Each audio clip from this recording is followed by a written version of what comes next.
എന്താ sir? Sir എന്തിനാ sir? കാര്യത്തെ പറയും സാർ. സാർ എന്താണ് പോലീസിനെ കിടന്ന് വഴിമാറിപ്പോയത്? സാർ ഈ സാർ കൈമടക്ക് ചോദിക്കുന്നത് പേടിച്ചാ. എന്താണ് വണ്ടിയില്? കോഴിയാ സാർ, നല്ല വയറ്റിലൊന്നും കോഴി. ആ കോഴിയൊക്കെ വലിച്ച് പുറത്തേക്ക് ചെക്ക് ചെയ്യണോ? സാർ അവരോട് അതിന്റെ പോയി കയറി പറയും സാർ. സാർ അതിനകത്ത് ഒന്നുമില്ല സാർ, ഞാൻ പറഞ്ഞത് വിശ്വസിക്കും സാർ. അതിനകത്ത് ഒന്നുമില്ല സാർ.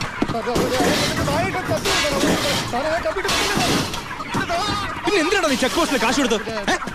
സാർ ഞാൻ RC ബുക്ക് എടുക്കാൻ മറന്നുപോയി, അതുകൊണ്ടാ സാർ. അതിന് 1000 നോട്ട് കൊടുക്കണം. സാർ എന്താണോ?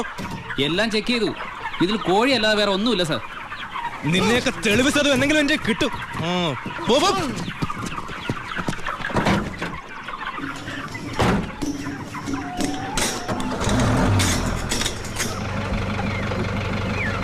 നിർത്തോ. എന്താ സാർ? പോവാൻ വരട്ടെ.